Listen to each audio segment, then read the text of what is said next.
This is the Ring of Honor, a.k.a. Shane T, boy, the baddest champion you ever seen, boy. This is Mr. Anderson. This is good old JR Jim Ross, and you are listening. You're listening to Knockouts and 3 Counts. Cover! We got a new world champion! That might be one of the craziest knockouts I've ever seen in my life. Knockouts and 3 Counts is the podcast, baby! It's the real deal, baby! Knockouts and 3 Counts starts now. Ooh, what up, though? It is another Tuesday, and man, what a weekend in the world of wrestling. There was so much stuff all in one fell swoop, so we got a lot to talk about. And since the internet decided to be the internet, I figured we'd go for round 2, and we've got the return of our friend TK Trinidad. How are you doing? I'm good. How are you doing? Not bad. I'm not at work anymore, so it's not a bad thing. The place almost made me go postal, but what's new? Uh-oh. We're waiting on the day. We're just waiting on the day, man. Kyle's just Look, man, I can't say anything because I did almost knock out one of my supervisors, and they sent me home for it. So, see, it's good. Right. He's not going to show up to a stream one day. It's just going to be like, it wasn't today. Man. It wasn't today. Thank you, but I mean, hey, the guy followed the post office, goes postal, and just there's a reason why they call it going postal. And I mean, dude, with all the different stuff we had going on in wrestling, it's easily that somebody could go brainwashed or postal with all the wrestling. So, before we get into that, TK, you were down at WrestleDream, right? Did you end up going? Yes, I did end up going. We had another host went to NXT No Mercy. So yeah, I flew out. I was in Seattle for like 12 hours and came back, and yeah, it was a situation. It was good. I can't complain. Hey, those quick in and out trips are where it's at, man. And we were talking about Jade Cargill and all those things when you were on the other day. We've had more news with her as well. What's going on? Appreciate you checking us out. If you're new here, make sure you hit that subscribe button for me. With that being said, though, I mean, like I said, we started off with NXT, but I'm going to switch it up, and we're going to start with WrestleDream since you were there. And I don't got the bell to ring. J-Bone, you got the bell? Look, last time we had this bell thing going, man, it started messing everything up. So we're just gonna. That's because you got that Walmart mixer, but it's okay. Nah. Put some money in my pocket, baby. I'm with it. But with that said, tell me what your overall thoughts were on the show. Did you feel like it was too long of a show, or did you enjoy it from start to finish? Because I feel like that's one of the biggest things you always hear when we get out of WrestleDream is not WrestleDream or an AEW pay-per-view, because their pay-per-views are always longer. Right. What were your thoughts on the show as a whole? So I have to preface it because I am probably the wrong person to ask, because I'm the person who comes late and leaves early for everything, concerts, shows, all that stuff. So anything's just too long for me. Because I was doing the scrum. It was long for me. However, they gave so many different wrestling styles for each match that I wasn't that person, I would have thoroughly enjoyed it. But I'm the person who really just kind of gets, like, after a certain period of time, I get like antsy. I want to go somewhere, and not go somewhere, but it's just kind of like I need a moment. So I ended up getting to. Wait, is that me or you? No, the thing, it just was the thing on the other screen lagged out. You're good. Just checking. Yeah, so I ended up going to another. They had kind of most of the media. We were kind of beside like a bar. So, but the bar was closed, which is great. So I ended up kind of going to the bar and watching a lot of the matches for the bar, which was good for me because it wasn't like, I also don't like enclosed areas. So long story short, it was long for the TK who just goes to events, like just to like, show up and take a picture. But as far as an appreciation of wrestling, the wrestling purists to appreciate wrestling on a whole and different varieties of wrestling, it was really good. So we can relate with that because that sounds a lot like J-Bone at a concert, don't it? You old fuck. This guy lives like 10-15 minutes from Pine Knob and every concert we go to. Oh, it's 10:30. We only got about 30 minutes left. I'm gonna get up out of here real quick. Yeah, don't even I want to fight with traffic, man. You live 10 minutes from the place, dog. Yeah, yes. I'm 10 minutes, but it takes me about an hour and a half to get out of the parking lot. I'm not with it, bro. I'm with that. Like not on a school night these days, Kyle. You're crazy, well, in general, I don't even care if it's a school night. It could be on the weekend. Like I don't like school night for me. Yeah, or do the death march to the parking lot because now everybody's going the same direction and you can't walk Yeah. fast because there's so many people. I'd rather be gone. If I didn't live so close, I think I wouldn't get as upset. Like Kyle said, I'm 10 minutes from the venue. And if I leave at 11 o'clock or when the band closes, I don't get home till 12:30. If I leave at 10:30, I'm home by 10:50. There. I think you're just driving scary because I still get home in less than an hour. No, you don't. That's a damn lie. You definitely don't. We're going to time it next time, except for the time I got left there, but it's a good thing that you live there close. You got to play the factor that I also have to pee a million times on the way out, too. So you got a bladder. That's your fault. This is true. It comes with old age, man. You'll get there. Probably like tomorrow. I don't need to get there anytime soon. I just hit 31 last week. All right. We can leave it at that. All right. I appreciate it. It was my birthday. It was Tank Day last week for my nephew. So yeah, we've had a lot of birthdays. I didn't get to watch NXT on time either because I've been calling fights as well. So it was a busy weekend altogether.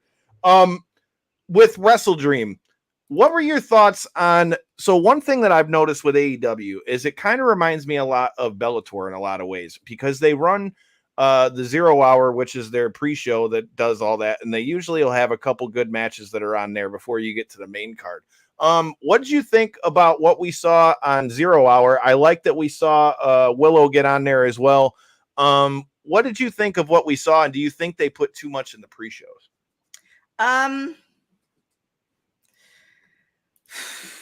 Well, if you're paying the pay-per-view, because remember we had All In, All Out, and we have WrestleDream, like we had like 4 pay-per-views in 4 months. Right. And if you're paying for the pay-per-view, it's kind of like, remember when Mayweather, Mayweather used to box, and it's kind of like you would always get 9 rounds or 9 or 10 rounds, but like it's just 9 or 10 rounds of soft punching. But at least it's not one of those things where you pay for the pay-per-view and the person gets knocked down the first round, and you've now paid $60 for the That's fair. So I kind of feel like if you're paying, I think it was what, $50 or $60 for the pay-per-view. Yeah, it was $50. Yeah, you got your $50 worth. Like it wasn't like, okay, you're paying $50 for a pay-per-view and you get 6 matches. So, for the money, because $60 is $50 is a lot, especially if it's all those pay-per-views and like time and also this stuff for the money, I think it was a good amount of matches. For people who either one, they consume all things wrestling, not for work. I think it's a lot. And then for people who consume all things wrestling for work, it's a lot. Like it's just going from, I know AEW doesn't care, neither does WWE, but going from NXT to AEW in that weekend is just like, it's insane.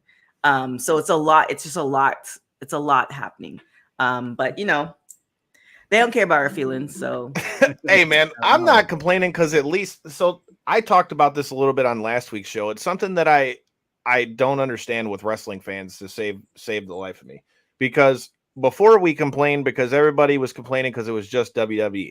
Now you've actually got an alternative to where the first time in how long we're able to talk about so-and-so's jumping ship from this place to this place. And it's not just like, a little thing. We're going to talk a little bit about that with what we've seen now that it's confirmed that Jade Cargill's over there.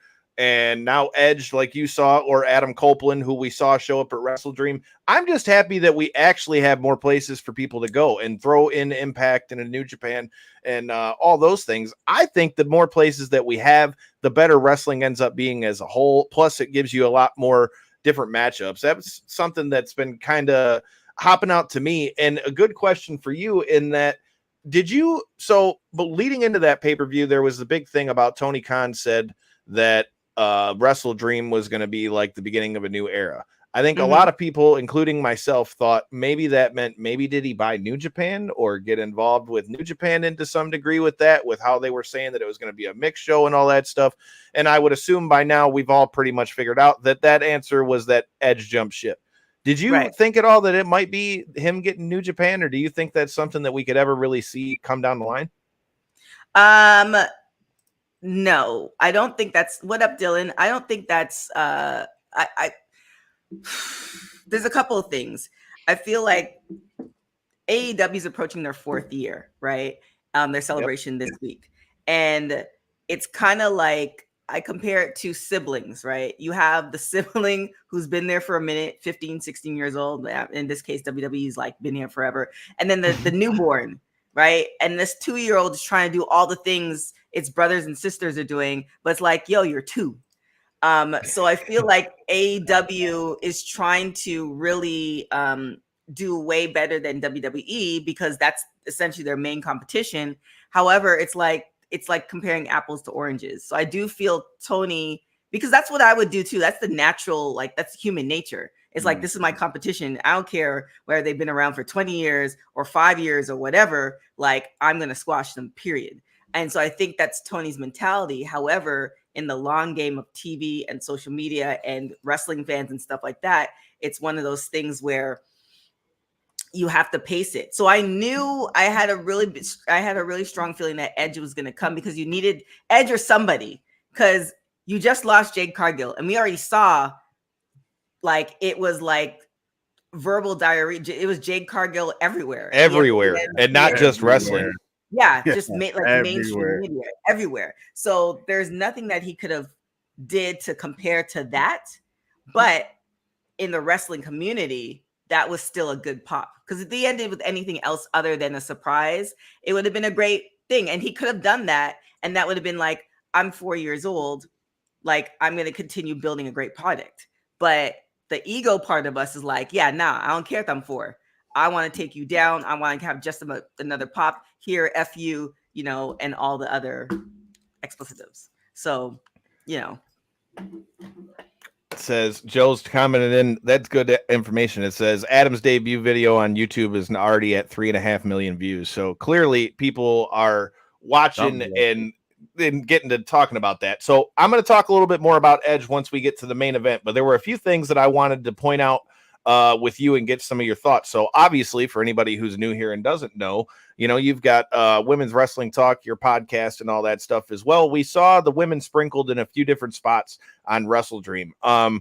First of all, shout out to our guy Shane Taylor, who had his match, and he had some of the ladies in their match with Diamante and Mercedes Martinez as his partners to take on Athena and Billy Starks in that tag match. What were your thoughts overall on what we saw from this match and the other involvement of the females at WrestleDream?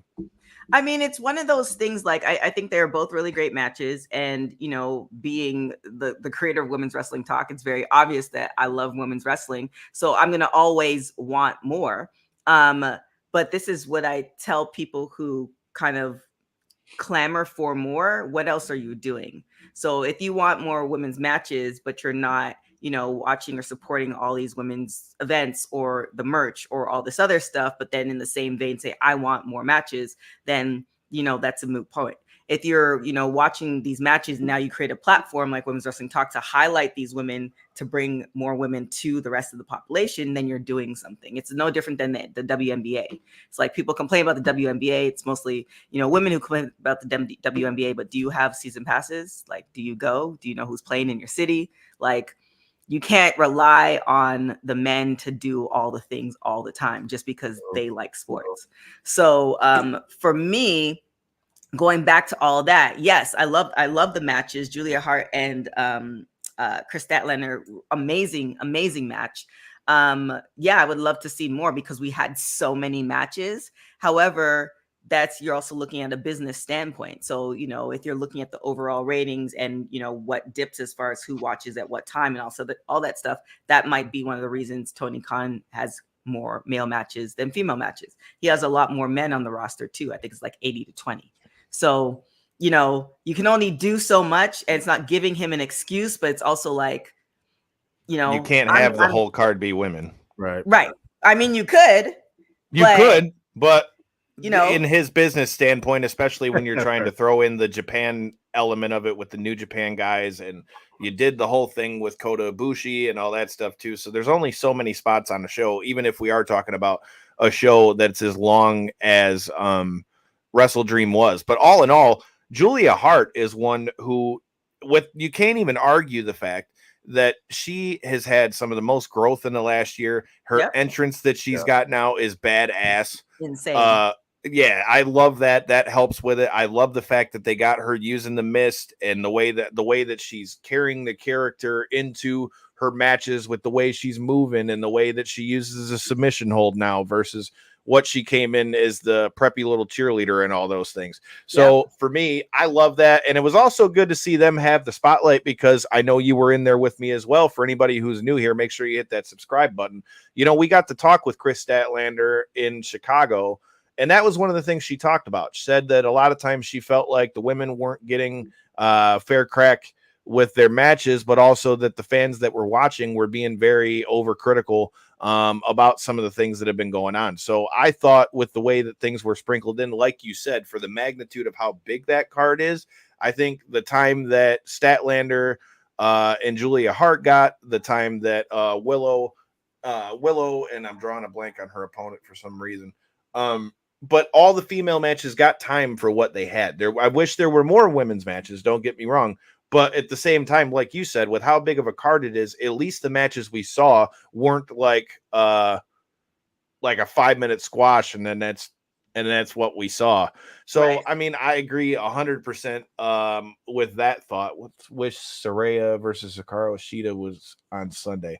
Yeah, that would have been a good match for them to have there. But again, like she was just saying, we're going to run into the same problem with, you can only have so many title matches. I mean, you didn't have the world title, but you had MJF single-handedly oh my gosh, that was defended such a great the I know the kangaroo kick is money. I'm just saying, I've never seen it taught in any gym I've been in, but after I see him do it, I'm a believer. The kangaroo kick works.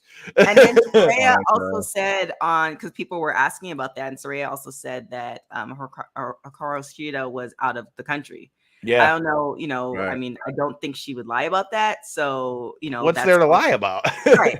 It's like, oh no, they're sitting together on the couch. Like, I don't think she would let's just watch this together. That wasn't true. So yeah, there's that too. So there's a lot of different factors, but and my opinion compared to the opinion of people who watch AEW, I'm guessing, because like, for instance, Women's Wrestling Talk, the majority of people who watch this are men. So it's just kind of like, that speaks to men wanting to talk about women's wrestling. So I don't know. I wish I could maybe get into Tony's head to see what he's thinking as far as not putting more female matches on, but I also kind of don't want to, because he seems like just a lot of things are going on. But hopefully we'll see what happens. I'm not mad at MJF versus Jay White, but I'm still not, I'm not convinced. Okay. So we can talk about that match since we already went through the post show, but to go off your comment, Joe, I don't know that we're going to see that. Here's why. I mean, we know that Adam Cole's ankle is broke at this point, or at least that's what they're saying with the x-ray and everything else that's going on. I would say that it wouldn't be too far-fetched to think that maybe one of those guys who was in that devil mask might have been, I don't know, the Kingdom or something like that. I'm not 100% sold that I think that had anything to do with MJF. Hell, I wouldn't be shocked if Adam Cole shows up under the mask at some point and they just turn him heel, or maybe it was Roddy or something. But I don't know that I see MJF versus Jay White next, but we'll have to see what happens. What you said that you enjoyed the match. What are your thoughts on MJF and them getting the dub with the Ring of Honor tag titles on the line? And do you foresee them holding on to him for very long with Cole being out like that? I mean, it was just because he did do the scrum, and he was just talking about different variations of wrestling. Like, people might have thought it was campy and all the things, but it was really, I love a good story, and I love good storytelling that keeps me locked in. And the fact that you're like, so wait, this is a handicap match. And it went on it wasn't one of those things where it was a squash and then he gave up like the belts. It was one of those things where like, was he going to lose it? Wait, he might not lose it. Wait, he might lose it. There's no way, because it's just him. And, when he like grabbed the balls and held that for 20 seconds and then the ref turned around and then he like laid back down, like all those little nuances that made me laugh, but then also maybe like I really didn't know how it was going to end, because he already is a champion. So he doesn't technically need to be the tag titles. So it's just kind of like one of those things where like I love a good story, and I love not knowing legitimately like the questioning of like, wait, is this going to happen? Like, because the ones where like, okay, this has to happen because this person's no longer with the company, or this person's doing this, or this person's injured, like when you know what's going to happen now, it's just a good match. Like, that's great. But when you legitimately just don't know the outcome like that, I always find those matches way more interesting. Well, and that's why that kind of goes to my whole thought with the Adam Cole thing, because let's also not forget that in the vignette they were showing before that, it looked like MJF was going to smoke him with the ring and throw his ass off the boat. So I'm just saying, I've said since the jump when the Kingdom happened to be the ones that were coming out to say something about Adam Cole being with MJF, I'm like, if they don't play into the fact that Adam Cole used to run the fucking Kingdom, I feel like it's like a major like ship missed on this one. So I still, being the wrestling nerd, kind of am hoping that that's the way that one plays out. J-Bone, what'd you think about that, dude? Do you think they're going to hold on to the belts long, or do you think MJF might be going face and old Adam Cole might give him the old swerve? We still got a ways to go with that story, you know what I mean? And unfortunately, I think we're going to have to take a pause eventually from it, because how long is the injury for Adam Cole supposed to be? Do we have a timetable on that? I haven't heard anything time-wise. Something like that's going to take some time. So do they keep MJF being this baby face guy? Like, hey, I'll hold on to the belts while you're gone, bro. No worries. Like, we all know it's going to break down eventually. You know what I mean? So we know. So you're saying the age-old question of can they coexist will actually eventually be false? Yeah. I don't think we know where we're going, but the whole devil thing, we're going to throw that in the mix now. Now it's going to make us think. And I hope they really like get it over on us to where we can't guess it. You know what I mean? Like you said, I love stories. I love not knowing. And in this day and age in wrestling, it's so hard not to know. Mm-hmm. What did I just say? Maybe he is. I mean, I didn't really get a good look at the jump off the stage. I don't know if you guys did or not, but I saw the clip. But I mean, who's to say unless you really saw the X-ray? So I mean, we'll see what happens. Right. All I'm saying is, from a story standpoint, that makes sense. Yeah, it looked like a good stumble, and he was limping around. But at the same time, I mean, this is wrestling. It's unpredictable when it's fun and unpredictable. You know what I mean? Yeah. So we'll see. And you never know. It's like so crazy, because like I was on the show, I think last week or something like that, and I see things that are happening sometimes. And some of the wrestlers are like people I know for real in real life. And it's like, you just don't know. So I always have to send a text like, look, are you good? Like, do I need to like send my like, you know, do I need to send flowers, or are you like just going like, I always have to double check. And that's also a great thing, because sometimes they do it. It's like they might really just be going on vacation and they stay off of social media, and that's a good thing. It's not like they get injured and then you see them on Disney. You see them at Disneyland. It's like, oh well, you're really just messing with my emotions. So I can respect the, you know, I thought he's really legitimately injured, but we don't know for. I mean, Bosa knows everything, so shout out to Bosa. So if you know how long he's injured for, when he's supposed to come back, let us know. I agree. Like I said, I think he's probably legitimately injured. I don't know how broke it is, but at the same time, I think if you're talking about a storyline like what you're saying, there's no better way that could play out than Adam Cole being the one under the mask.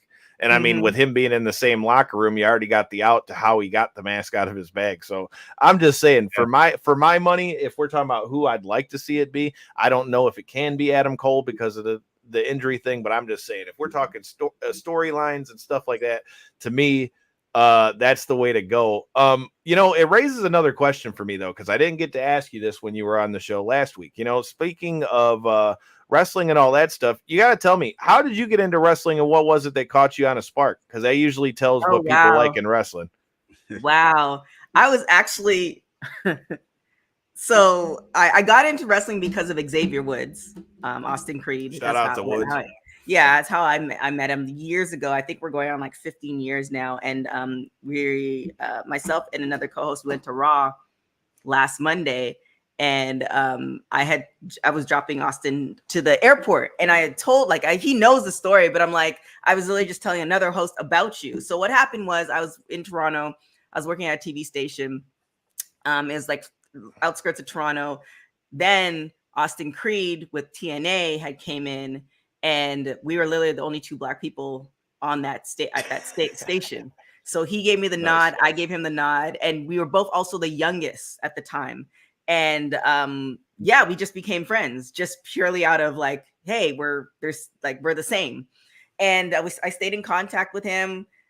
I had no idea. I had stopped watching wrestling like a long time ago. So I was just like in like work mode, had no idea what he was doing. And then I ended up moving to LA, and then he hit me up. He's like, yo, you're in LA, right? I was like, yeah. He was here for EC3. and we like hung out. And then he's like, yeah, I'm with WWE now. I'm like, oh, cool. Not knowing that New Day, like this is when New Day was like super hot. So not knowing anything. And he's like, yeah, pull up. Got me tickets. I was there and I was like, holy shit. Just seeing, because I've never been to a wrestling event live before. I had always watched it on television. So just seeing it live and seeing, it's more about the athleticism. Like seeing somebody jump off the top rope, not injure themselves and injure the other person is like forget the fake stuff. Like it's still an art. It's poetry in motion. And so, yeah, that's how I got into it. And then ironically, 6 months later, I was working with AfterBuzz TV. 6 months later. I remember hearing you on there. Yeah. X-Pac's co-host, God, what's her name? I forgot her name. I could see her face. Christy St. Cloud. She moved over to WWE. Yeah. And X-Pac needed a co-host. And at that time, I was watching SmackDown to support the New Day. Like they needed my support. And I had mentioned it at the network. Like, yeah, I'm watching wrestling. And they're like, oh, he needs a co-host. And I'm like, I was never one to say no. And then that was like a crash course in wrestling because like, I wasn't going to say, oh, I don't know any of that. So I like just immediately just started like studying everything. And so I was on that show, I think for about a year and some change. And then that's how Women's Wrestling Talk came about. Because I noticed we weren't booking a lot of female wrestlers. And I saw that there were a lot of female wrestlers. And you typically, it's like human nature, tribalism. You typically go with what looks like you, not like on a racist or a sexist thing. It's just like, yo, I know these people, we have similarities, like we can talk about it. And so that's how Women's Wrestling Then Weekly came about. And we just, really just want to showcase female wrestlers. So that's the story. So the origin story starts with Xavier Woods. So shout out to Xavier. Shout out to Consequences Creed. Y'all don't know. Oh yeah, that's when he was. That was his. It's so funny because I think on my phone, I think I have Austin Xavier Woods, and I'm just like, these names, like I can't. I've watched him all through the Consequences Creed thing, and I've gotten to know him because of our buddy Mega Ran a little bit, and definitely a cool ass dude, man. Especially once you meet the guy once, it doesn't matter how long it's been since he met you. Like if you actually meet the guy long enough to be able to shoot the shit with him, every time you see him, eventually he'll be like, oh shit, you know what I mean? He's got that vibe. All three of them do. Kofi was really cool. Yeah. They had E down here doing the thing for the Michigan Panthers for the USFL that doesn't exist anymore. But man, I had to ask that because it was a thought I had when I was putting together the notes, because I can say I, for one, and I think J-Bone probably would agree, you probably were watching some of the stuff before I was, but I mean, one of the big things that pulled me into wrestling was the Attitude Era and stuff.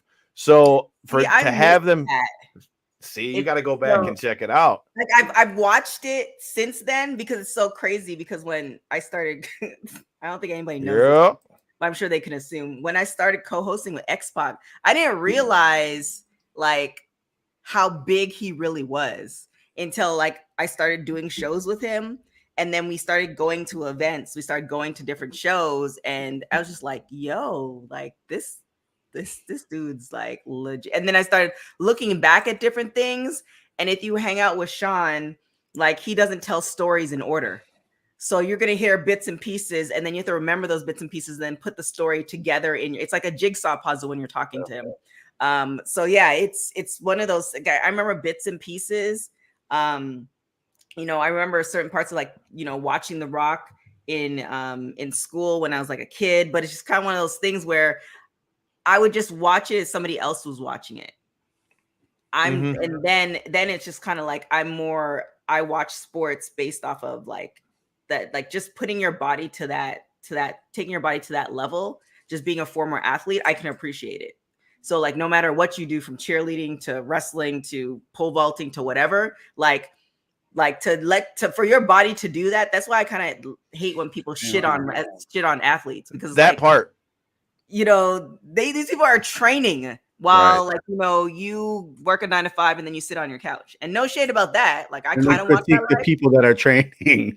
Right. So like just don't shit on them. Like I've always said from jump.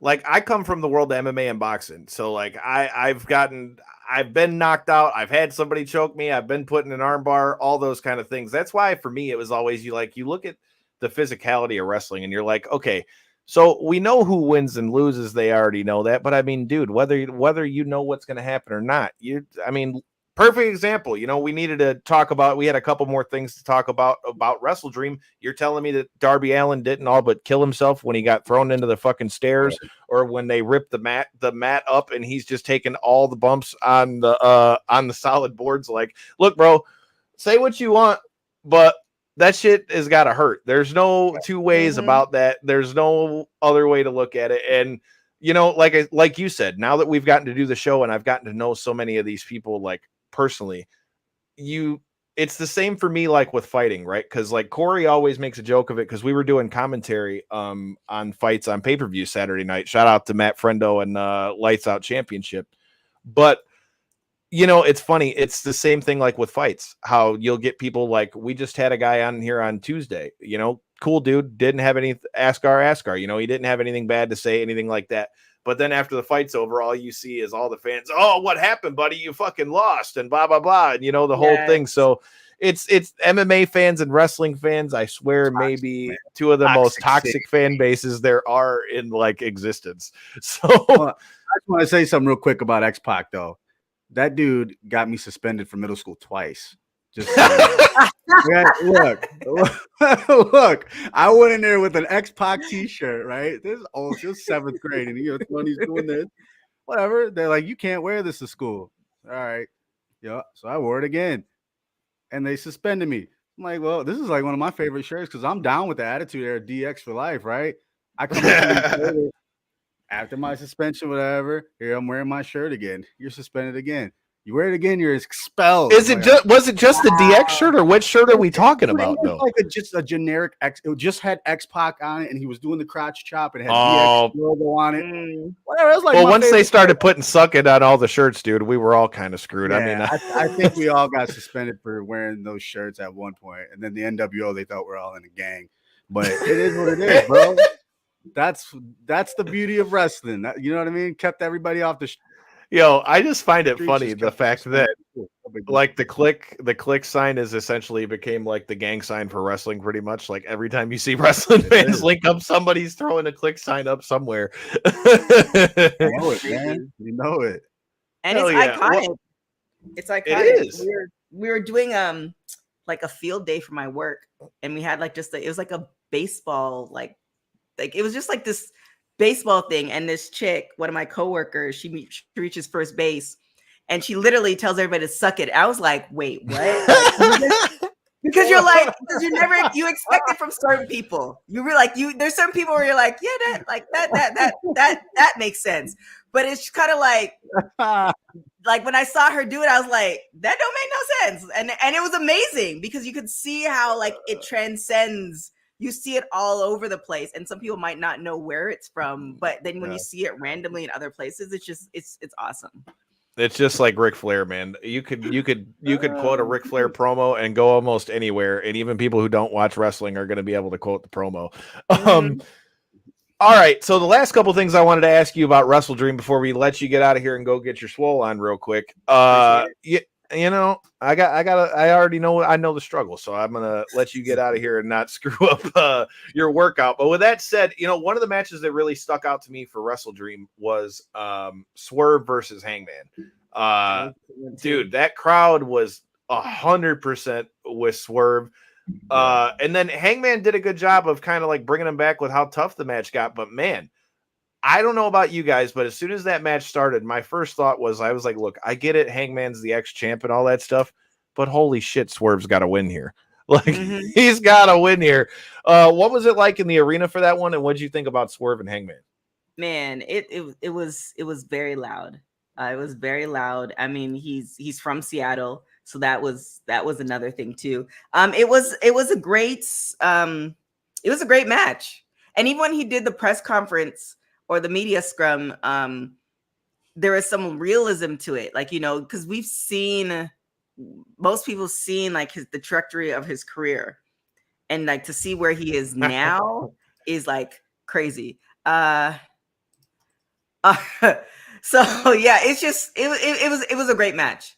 That was really a great match, and I like even just thinking back to him and Keith Lee, and you're thinking, okay, well, what's gonna happen next? But this iteration of Swerve is just like, holy shit, like I'm for this. I don't know if that was the game plan all along, but it was just like, this is, when you date somebody and it's like it doesn't quite, like she's cute, but she don't make and then you meet somebody, it's like, yo, this makes sense. When you see the match and the storyline, all this other stuff, and just him, you're like, this version makes sense. It's cool. 100%. That match only can leave him at the front. Me. He actually finished out of everybody there. I think out of all the matches, his win mattered the most, if you ask me. I agree with that. That's next level shit for Swerve, man. He did a great job. Not to mention, I just got to give Swerve a shout out because I won't forget while I was sitting in the chair while Lindsay Snow tattooed me and he's showing us pictures of his big ass pig that he's got. When we was at the tattoo shop. I'll never forget that. We were in Jacksonville for Revolution the night the exploding barbed wire match didn't go boom. And he just hits up Brand like last minute before we're getting ready to leave for the tattoo shop. He's like, oh, Lindsay's tattooed me before. I'll roll with you guys. And then he's just showing us all these pictures of the pig and shit. So shout out to Swerve, man. I definitely hope that we see him in there, continued in the main event and all that stuff.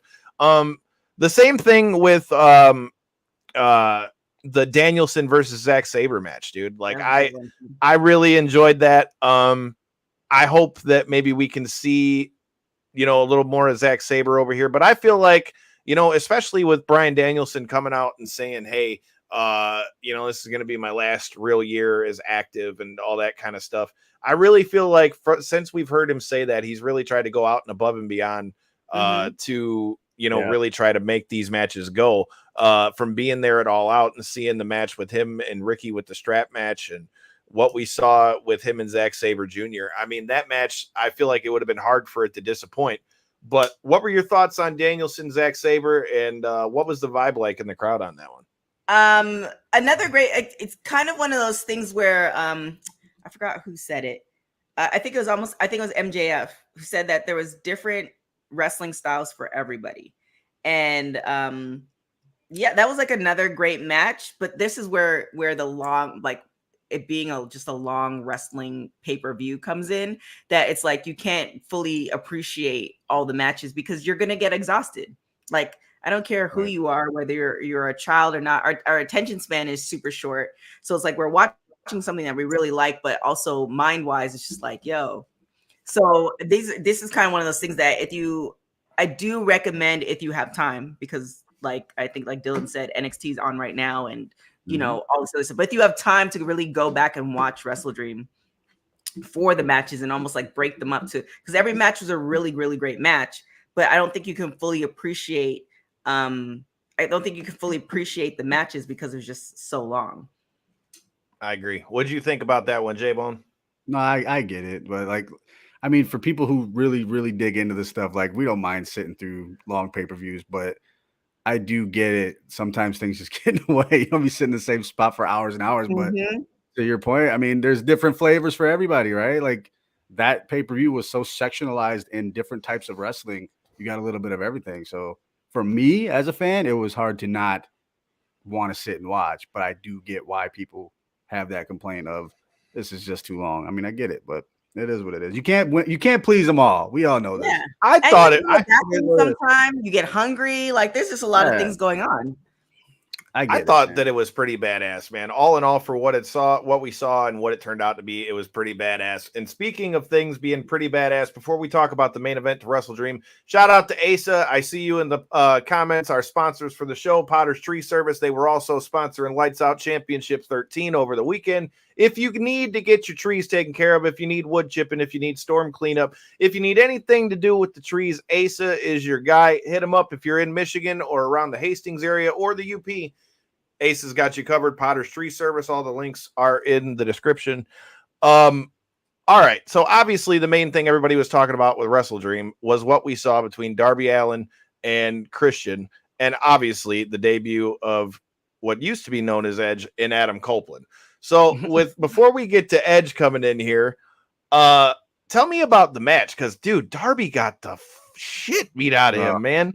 Like, I cringed when my mans went into the stairs like that. And then when they ripped up the boards and he just is continuing to take this ass whipping, like, man, Christian was pulling out every stop he could on this man before Edge came out.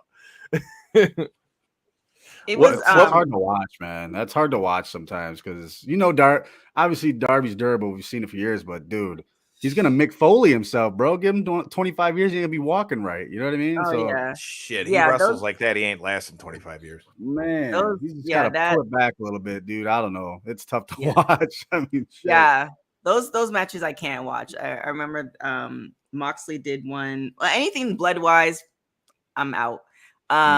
So yeah, I mean, Darby even came with this like he came into the media scrum with the sling on, like everything's okay. He's like, yeah, I'm gonna go to the hospital after. I'm like, wait, what? You're gonna go? You're doing the scrum and then you're going like, and then he's playing a trip to Mount Everest and like it's great that you're living your best life and it's pretty obviously is a high tolerance for pain.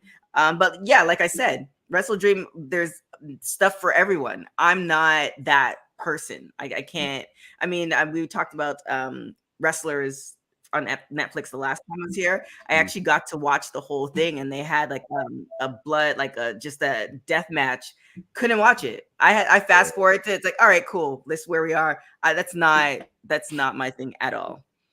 It's not. So are you a fan of spooky season is the question. No, I don't do no, damn Come on. Have never seen Jason, never seen Chucky. I'm Get a punk. the fuck out of here. Really? I'm so serious. Yeah, no, I can't do none of it. Like I'm good. I'm Gucci. You and Mark Henry would get along just fine then. I can't. I mean, I remember like I think it was a couple years after the fact, but like my mom is a huge Michael Jackson fan. She showed Thriller. Like I was like, yeah, that was literally the first and last thing scary wise that I saw. And I'm like, yeah, I'm good.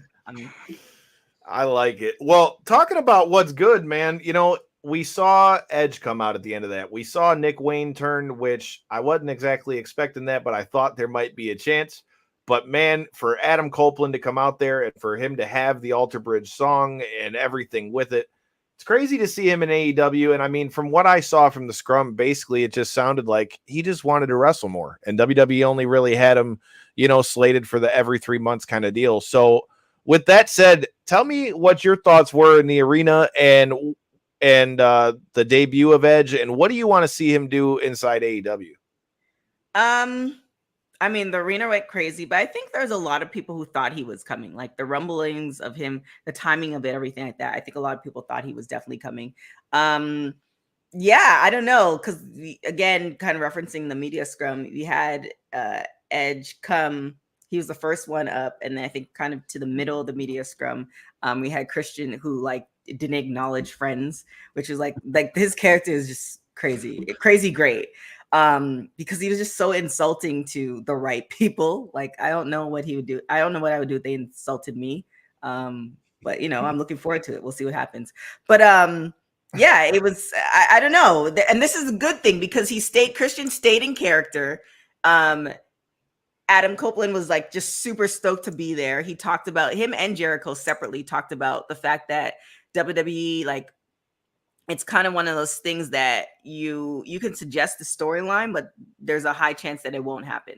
Opposed to AEW, where it's very obvious Tony Khan is a fan and he's a fan of a Jericho and Adam. Like he's like, you know, there's that reverence there. So storyline wise, I think we're going to see a lot of different storylines that Edge has been wanting to do that, you know, was either shut down or whatever. So, you know, I think anything is possible. I think we may get, you know, they did say that he's going to be at, you know, pretty much there every week for AEW. So I think we might get a good 1 to 3 years out of him. I don't see we're going to get any more than that. That doesn't make any sense just body wise. But yeah, I think anything's possible. So I can't say what I'm hoping to expect. Yeah, but I think, you know, obviously there's going to be something about their friendship just because Edge did reference that his daughter wanted him to work with his best friend. And then Christian's like, yeah, I don't have any friends. So there's going to be something like, you know, there's going to be something that's happening with that. So yeah, I mean, I can't say exactly what, but there's on the men's side, there's a ridiculous roster. So story wise, if written properly, you can go anywhere with Edge. Mhm. I agree with that Like completely, so man. there's that too.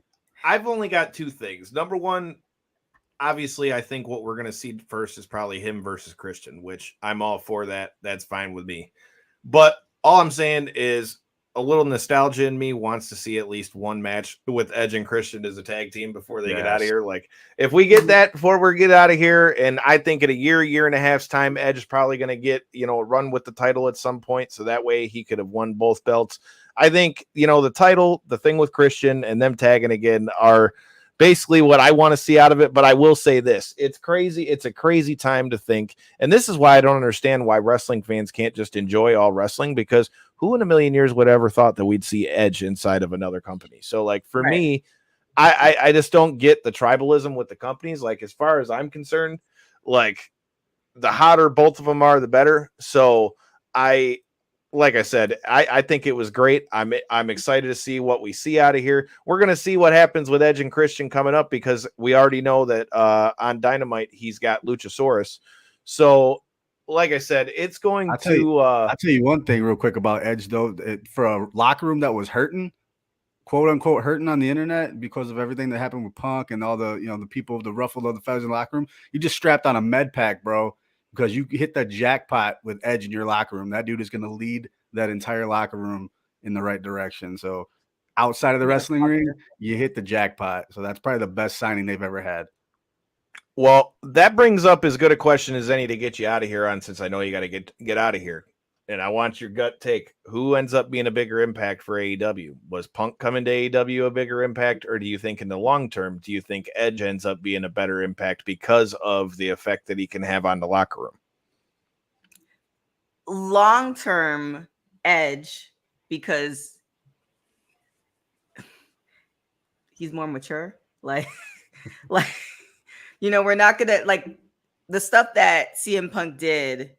It got the pop because we had to talk about it. Tony had to talk about it, all this other stuff. But, Edge being an impact on the locker room, and then also stories that he's going to bring long term, I think that's going to work out better than, because CM Punk was just such a, like, the initial pop was great. But again, it's kind of like referencing like dating. Like, you meet the girl, she's beautiful, and then like, she can't cook, she doesn't, want to do anything, she wants to spend all your money, and you're just like, oh.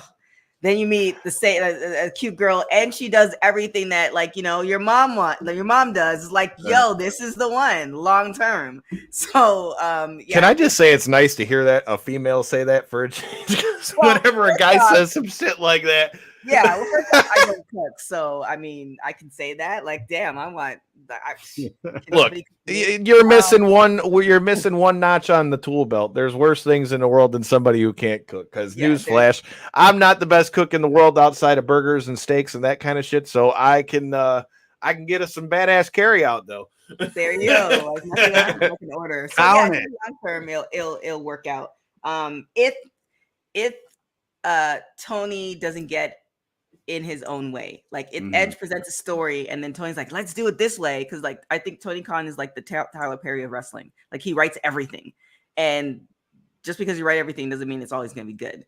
So if he can get out, he needs more of a buffer, right? Just kind of let people like, and Edge has the experience, so it's not questionable. So if he gets out of the way and lets those storylines progress, I think long term it's gonna be a good play. I like it. Well, TK, I know you got to go get your workout in. Let everybody know from our channel where you can find us. And man, one of these days, like I said, I'll have to come chop it up with y'all over there on Women's Wrestling Talk or something. You're more than welcome. You can find us everywhere on everything at WWE Talk Pod. You can check out our website, www.talkpod.com. We are having, so Bosa and a couple of people know, we are having a show called WWT After Dark, only on Twitch. So pull up next Wednesday at 7 p.m. And our new show is Monday, Wednesday, Fridays, 3 p.m. Pacific time, 6 p.m. Eastern. Check us out. You heard it. Well, we're going to talk a little bit about NXT. We still got a little bit left to go here. Corey, jump back in here. I appreciate the time, and we definitely are going to have to link up soon. Maybe I'll run into you in Chicago or somewhere soon. Planning on it. I'll talk to you later. Hell yeah. Enjoy the workout. All right. Bye. Later. Look who joined the party, son of a bitch. One guest for another, huh? This guy doesn't read his notes, and we're an hour. No, we're an hour in this motherfucker. I actually clarified right before when I realized that you guys were live that in my notes it doesn't say. I called you on the phone and we talked about going earlier because she had to go earlier. When did you call me? Well, we talked on what day? Whatever day we talked during the weekend, we talked about it. But either way, TK Trinidad has joined us. We have talked about AEW. Corey wanted to make a grand entrance. We still have NXT to talk about on this one, but I agree with what she said. All in all, I mean, go ahead. Huh? I thought he was saying something. Okay. I was going to say, but yeah, I mean, all in all, dude, I think Edge will ultimately have a better long-term effect depending on how long he stays there. If he stays a couple years there, I think all in all, I think he ends up being the bigger draw for them long-term.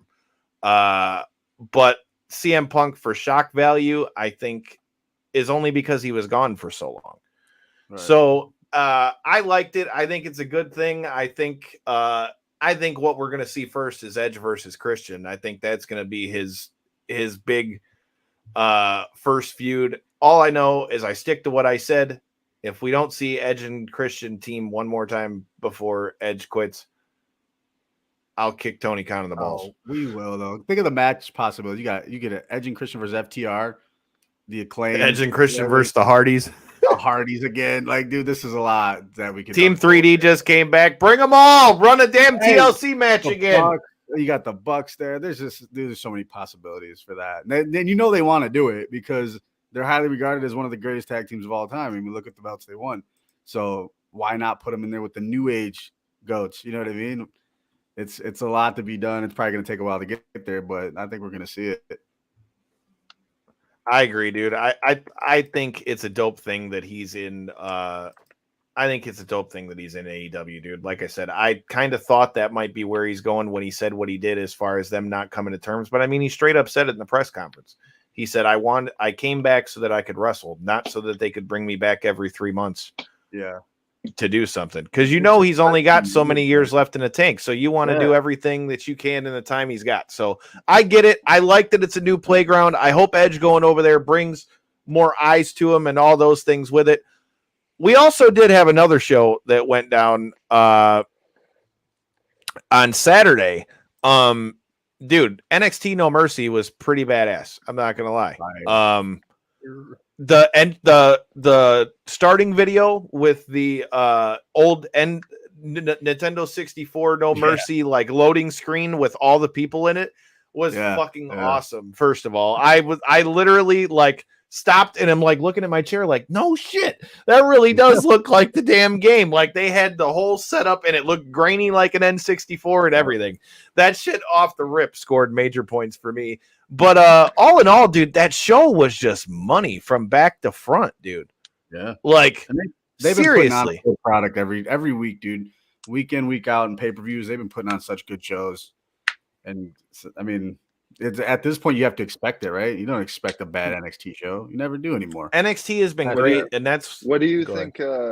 Not to interrupt, but what do you think kind of transitioned it? Because this time a year ago, everybody was complaining that what happened to not NXT 2.0 anymore, and Sean's in control, and Sean's in control, and even if Vince has control back over like some of the stuff on the main roster, it's clear that Hunter and Sean have a lot more to do with what's going on with the creative down there, and I think they realized that everybody was shitting all over the NXT 2.0 product. And I think, again, like, I don't think I'm talking out of the side of my mouth here when I say, when you got a guy like Shawn Michaels is the head of this shit and the one that's helping come up with all these storylines and the ones that's helping all these people come along, there's really not very many people that you could have picked that'd be better than him. So, I mean, not to say that it's one guy who did it. I think it's a combination of Triple H, Shawn Michaels, and the way they've kind of gotten back to what we. Oh, go ahead. Sorry, I thought you were taking. Just the way that we've gotten back to something that's a lot more like NXT Black and Gold. Like that. I mean, not that I'm saying that that's the way they got to go, but I think that's why a lot more people are enjoying it. And and since we just talked about AEW, another thing that NXT is doing very well and has always been known for doing very well is that they're doing a good job of growing people within their own company. Like, think about it. Baron Corbin versus Braun Breaker. Braun Breaker's homegrown. Ilya Dragunov versus Carmelo Hayes.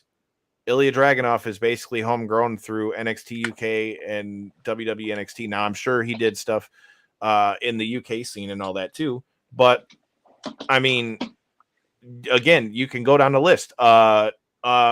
Tiffany Stratton never wrestled before she came to WWE, and look what she did with Becky Lynch. Yeah, like true. I think the biggest thing that I think is helping a lot more with NXT as opposed to what we were seeing with NXT 2.0 is I think the integration of having the main roster people come down there like that. Baron Corbin's getting all new life breathed into him with this thing with Braun Breaker. I think what we were seeing with Dana Brooke before she got let go was the best stuff Dana had done in WWE. I think what Mustafa Ali was doing in NXT was great stuff compared to what he was doing on the main roster, which was almost non-existent. So I think the combination of them bringing people back down there and the people that they have in control of helping build these people, I think has a lot to do with it. And to go with Joseph's point, NXT does better outside the PC. There's definitely a difference. NXT No Mercy was in Carlsbad, California, and that motherfucker was packed. And that's supposed to be for the quote unquote developmental brand. So I think that NXT being able to get back out on the road, Shawn Michaels being at the helm of it, and being more similar to what we saw in the black and gold brand, and just that they're doing a better job of building up their own people. Because to put it in contrast to what we were talking about with TK, which shout out to TK Trinidad, appreciate the time. We'll definitely do that again soon. AEW, I think that's been a lot of their problem. Like, if you really think about it, you got the four pillars. You got Sammy Guevara, you got MJF, you got Darby Allin, and then you've got Hangman. And the thing with that is, so you've got those four, but let's just take Sammy Guevara, for example. He had his runs with the TNT championship, but think about what he's doing now. You just had him do this whole thing with Jericho. He turned on Jericho to do what? Go join another group. So the whole time while he's been in AEW, it's been from group to group to group versus a guy like MJF, who he's been built up very well. But I mean, MJF is nuclear. I think that's why I think a lot of what's going on with NXT is just the nucleus of what they're building and the way they're bringing along what they have in-house. Because like TK said, there's a hell of a roster that they have over there at WWE or at AEW, but it's 80% men. I would argue that, especially after what we saw Saturday from Tiffany Stratton, I mean, son of a bitch, dude, that girl is going to be money for them for years. And if it's not a telltale sign, they got her in the ring with Becky fucking Lynch. Right. Like, you're in a main event of a pay-per-view with one of the best in a mate, right? Not just male or female, one of the biggest stars they've got in the whole bitch. And you're in the main event in a regular arena in California against her. I think that says plenty to what they think about Tiffany Stratton. J-Bone, what did you think about Tiffany Stratton and Becky? I'm not going to lie. I kind of thought Tiffany might take the belt back off her, but it looks like TK is getting what she wanted. She said, TK said she wanted to see more of her in NXT. It looks like the man's going to be spending some more time in NXT. Yeah. I thought we were going to get that too, though, Pally. I mean, I was with you on that, but I guess we got the wild card here, right? We still don't know what's happening with Jade. So I feel like the more you put down there, the more high quality matches you put down there wrestling wise, it's more for Jade to come into, if that's where we're going with it. You know what I mean? If that makes sense. But you need people like that. You need people to be growing up like Tiffany Stratton. You got to bring her up. She's not there yet, right? But eventually she's going to be. That way when Becky does go back, I mean, she hung with Becky too. To her credit, for somebody who's been in the business for what, a year, great. maybe 2 years. Yeah, maybe a year or two. She looked great out there. And like we said, who better to be in the ring with somebody, one of the best in the business, not just NXT, not just WWE, in the business period, and Becky Lynch, man. So she's gonna go places, and hopefully they see what we see, right? And they just keep running with it. I agree, dude. Like I said, and that was a banger of a match. I mean, here's a perfect example, Corey, to answer your question. Literally, I can go down the list of the notes that I have here. Tiffany Stratton, homegrown. Trick Williams, homegrown, who won the NXT North American Championship. Ilya Dragunov, who won the NXT title. And the guy he won it from, not that Carmelo Hayes didn't already have a name before he came into WWE, but this is the first major company that he's been in. So basically another homegrown. Braun Breaker against Baron Corbin, even though Baron Corbin is on the main roster. Baron Corbin's a homegrown. He had never wrestled before he came in from the NFL.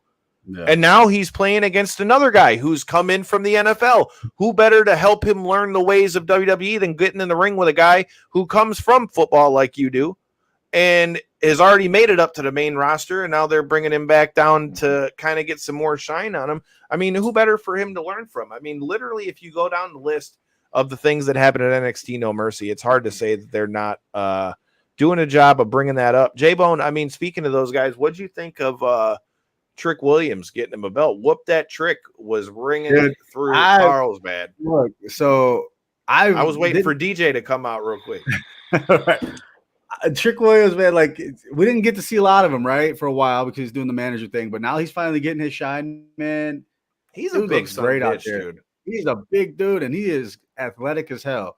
So the fact that he's finally getting his moment out there, dude, big shout out to him because that's got to be a great feeling. And he killed it with Dom out there, and he won the belt. That's pretty damn cool. I didn't expect him to win. I really didn't think he was going to win that. Well, especially after it was supposed to be Mustafa Ali, and Mustafa Ali got released last week.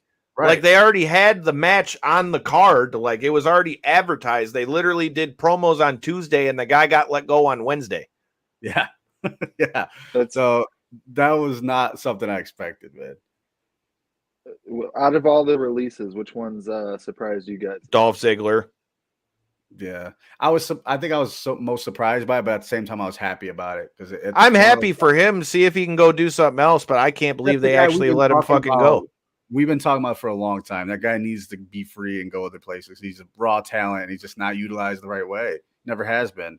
But I didn't think that they'd ever let him go.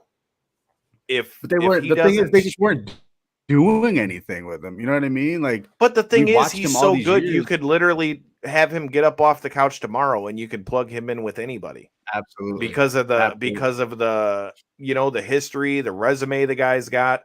By far, for me, it's Dolph Ziggler for sure. Yeah. I really kind of hope that we see him show up in AEW. Another match that we got to talk about from NXT No Mercy is Ilya Dragunov.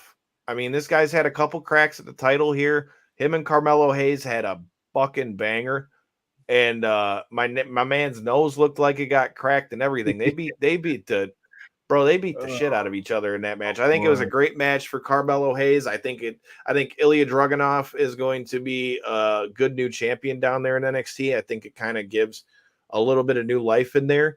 All in all, I mean, hard hitting ass match too. For a guy like Carmelo Hayes, who's normally known for flying and things like that as well. Great match for him. I like Ilya as a champion.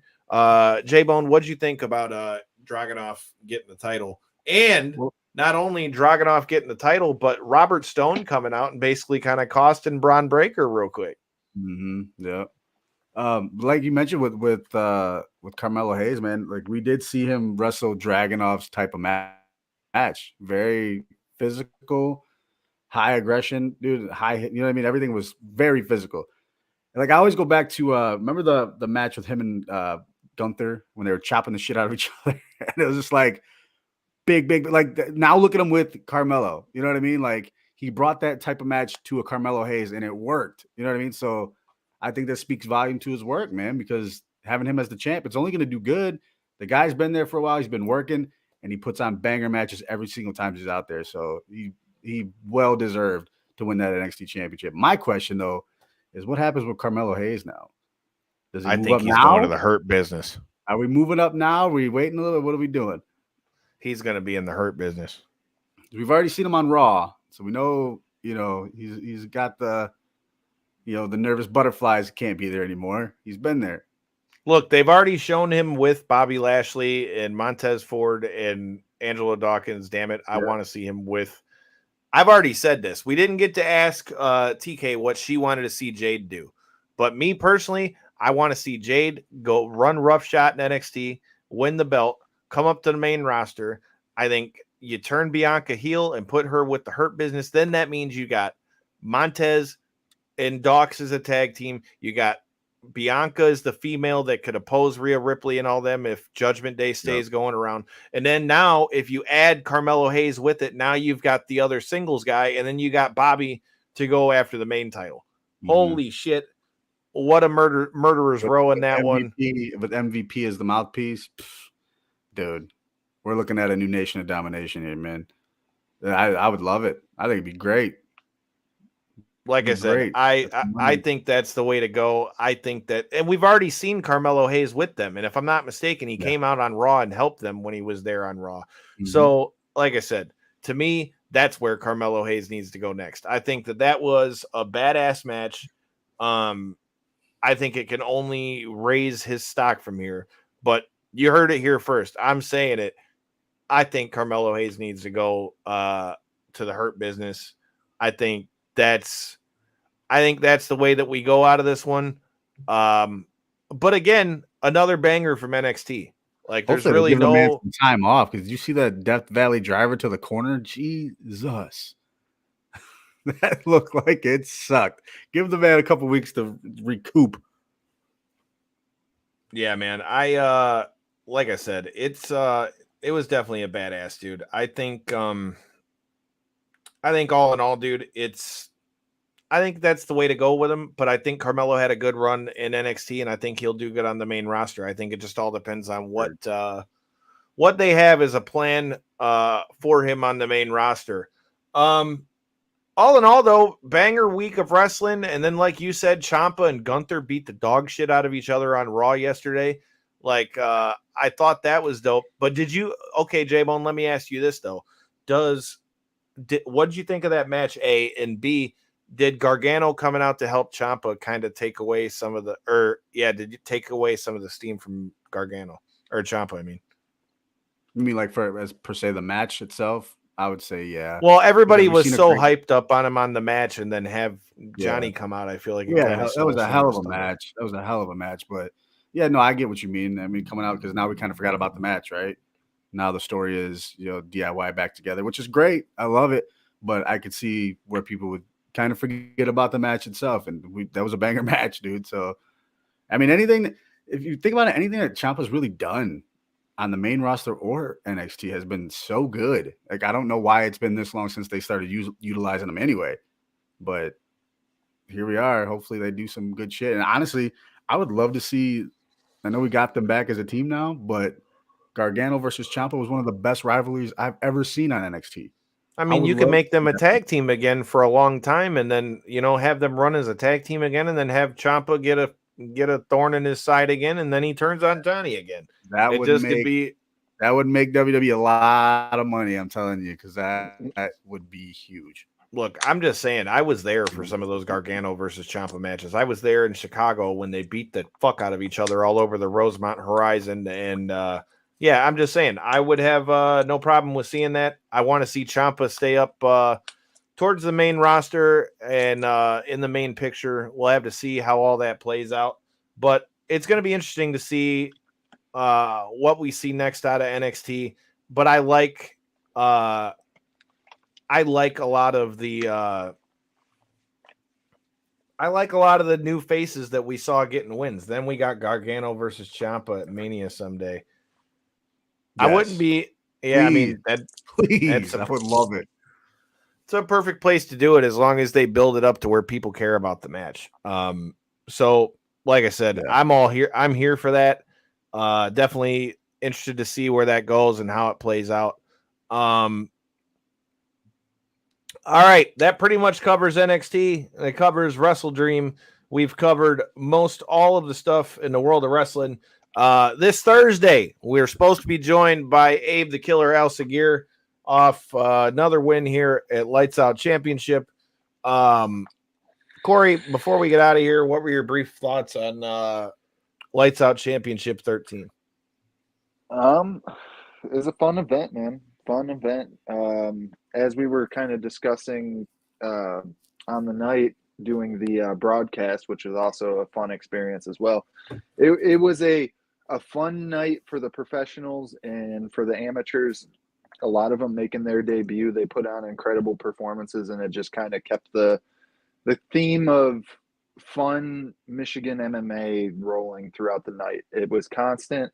Like, even the fights that did go to decision, all were brawls. It was just all around a great night of fights. And what a better time to be cage side with the microphone in my face.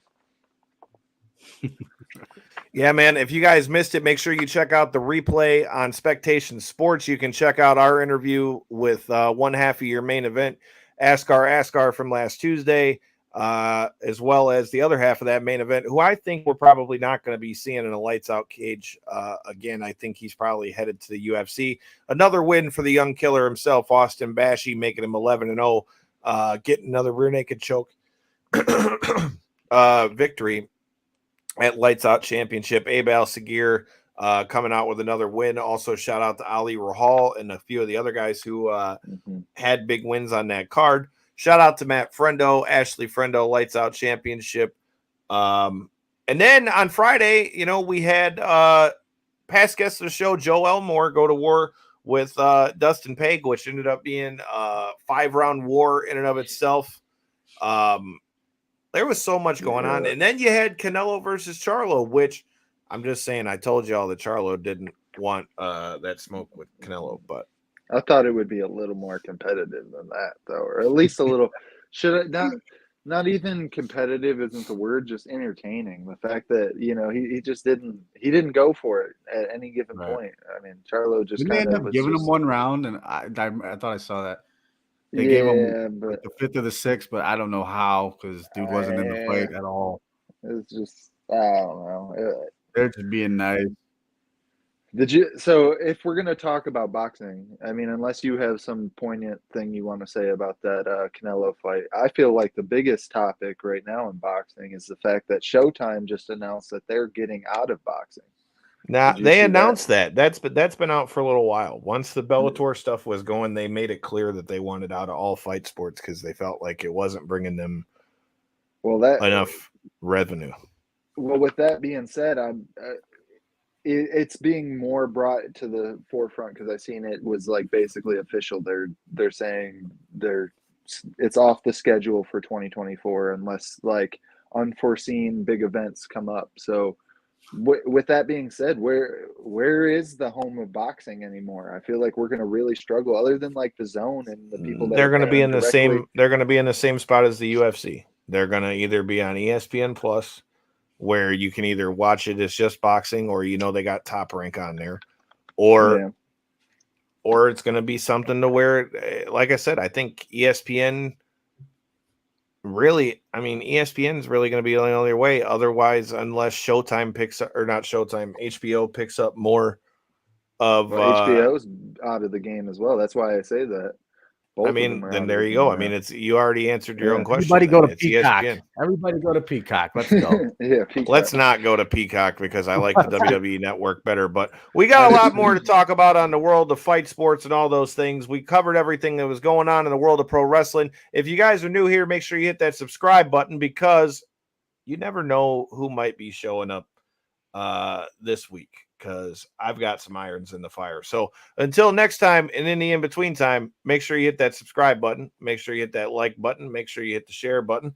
Make sure you check it out. We will be live this Thursday at 9. Should be with Abe Segir. But like we always say on this show, card subject to change. Maybe we'll end up with something rated R. Peace.